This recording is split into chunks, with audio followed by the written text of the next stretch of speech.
Radhe Radhe friends. अपनी history की series को कंटिन्यू करते हुए आज हम पढ़ेंगे गौतम बुद्धा के बारे में। गौतम बुद्धा हमारे एग्ज़ाम पॉइंट ऑफ व्यू से एक इम्पॉर्टेंट चैप्टर आता है।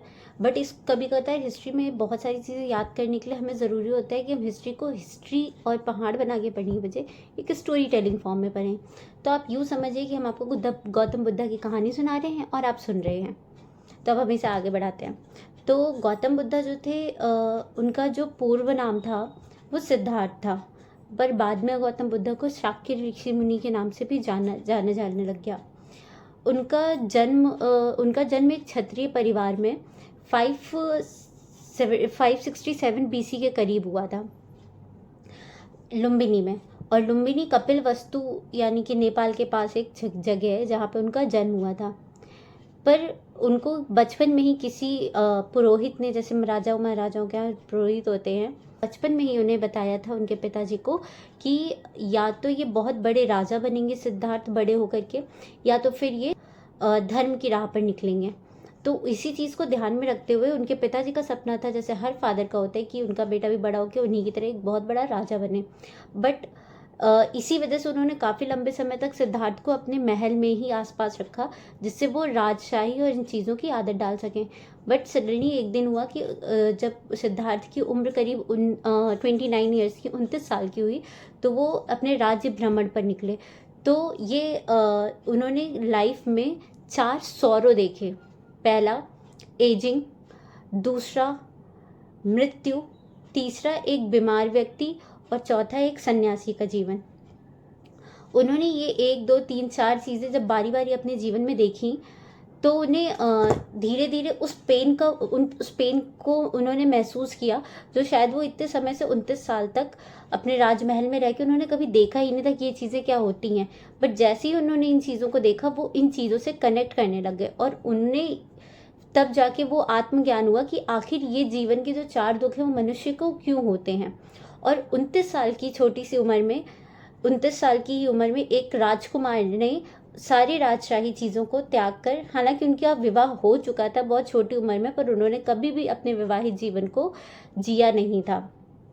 उन्होंने 29 साल की उम्र में अपनी सारी राजशाही को त्याग कर करीब 7 साल के लिए वो भ्रमण पे निकल गए। और ये जो दुख है मनुष्य जीवन का, इससे कैसे इंसान, क्यों ये दुख होते हैं, इन चीज़ों को खोजने के लिए वो एक 7 साल की लंबी यात्रा पर निकल गए। और करीब 7 साल बाद बोध गया में एक पीपल के पेड़ के नीचे उन्हें पहली बार एनलाइटनमेंट हुई। पहली बार उन्हें आत्मज्ञान की प्राप्ति। और करीब 35 साल की उम्र में जो उन्हें पीपल के पेड़ के नीचे बोध गया में एनलाइटनमेंट हुआ, उसे उन्होंने कंटिन्यू किया आगे। और ये जो एनलाइटनमेंट हुआ उसे कहा गया बुद्धा एनलाइटनमेंट। और बुद्धा ने इस एनलाइटनमेंट के आइडिया को आगे भी शेयर करना जारी रखा, ताकि वो इस चीज़ को और आगे से आगे उस ज्ञान को फैला सके। और इसी सीरीज में, और इसी के लिए उनका पहला, और जो उनका ये एनलाइटनमेंट हुआ, या जो शेयरिंग ऑफ आइडिया हुआ उनके एनलाइटनमेंट का, उसको सरमन कहा जाने लग गया। और जो बुद्धा का पहला सरमन हुआ वो हुआ सारनाथ में। बुद्धा का पहला जो सरमन हुआ वो हुआ सारनाथ बनारस में।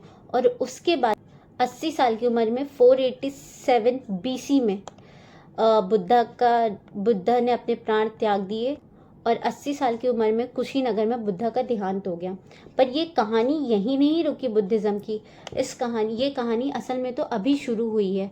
अब इसका जो हम पार्ट 2 लाएंगे, उसमें हम आपको ये कहानी और आगे कंटिन्यू करेंगे। बट इस स्टोरी में हमने जो 3-4 point exam point of view से देखे हैं, वो हैं कि सिद्धार्थ, जो उनका प्रथम नाम था वो सिद्धार्थ था। दूसरा, उन्हें और किस नाम से जाना जाता है, उन्हें शाक्य मुनि के नाम से जाना जाता है। वो लाइफ के कौन से 4 पेन थे जो उन्होंने सबसे पहले देखे, दैट वाज एजिंग। मतलब जो 4 सौरों थे जो उन्होंने अपनी लाइफ में देखे, वो था पहला consequences of ageing, second witness the despair of the sick man, चौथा डेथ, और 5वां सन्यासी जीवन। तीसरा डेथ और चौथा सन्यासी जीवन। मतलब कुल मिला के उन्होंने अपने जीवन में 4 सौरों देखे। जो हमारा नेक्स्ट क्वेश्चन बनता है वो ये बनता है कि उन्हें ज्ञान कहाँ प्राप्त हुआ। तो उन्हें बोध गया में पीपल के पेड़ के नीचे ज्ञान प्राप्त हुआ। उनका एनलाइटनमेंट का जो सफ़र था वो कितने सालों का रहा, वो करीब 7 सालों का रहा। उन्होंने कितने की उम्र में घर को छोड़ा, उन्होंने 29 साल की उम्र में घर को छोड़ा। उन्हें किस एज में एनलाइटनमेंट हुई, उन्हें 35 साल की उम्र में एनलाइटनमेंट हुई। दूसरा, उनका पहला सरमन कहाँ हुआ, उनका पहला सरमन हुआ सारनाथ बनारस में। और लास्टली उनकी डेथ कब हुई, उनकी डेथ कुशीनगर में 80 साल की उम्र में 487 BC में उनकी डेथ हुई। तो आज तक हमने जितना पढ़ा और उससे निकलते हुए इम्पॉर्टेंट पॉइंट मैंने आपसे शेयर करे। तो अब जो हम नेक्स्ट सीरीज लाएंगे, वो जो नेक्स्ट पार्ट आएगा इसका, तो उसमें हम आपको बताएंगे कि असल में अब यहाँ से बुद्धिज़्म की कहानी शुरू नहीं और ख़त्म नहीं और ज़्यादा शुरू हो रही है। क्योंकि अभी तो बुद्धा ने अपने ज्ञान को आगे बढ़ाया, बट जो उनके अनुयायी थे यानी उनके फॉलोअर्स, वो इस ज्ञान को और आगे तक कहाँ तक लेके जाने वाले थे। तो इसके बारे में हम जल्दी अपनी नेक्स्ट वीडियो में जानेंगे। तब तक के लिए हमारी इस वीडियो को बहुत सारा प्यार दीजिए और कंटिन्यू रखिए, और हमारी पिछली वीडियोस भी देखिए, और हमारी आने वाली वीडियोस का जल्दी से आप इंतज़ार करते रहिए, वो तुरंत आएंगी। और आपने अब तक हमें जितना प्यार दिया उसके लिए बहुत सारा thank you. Do like, share and subscribe.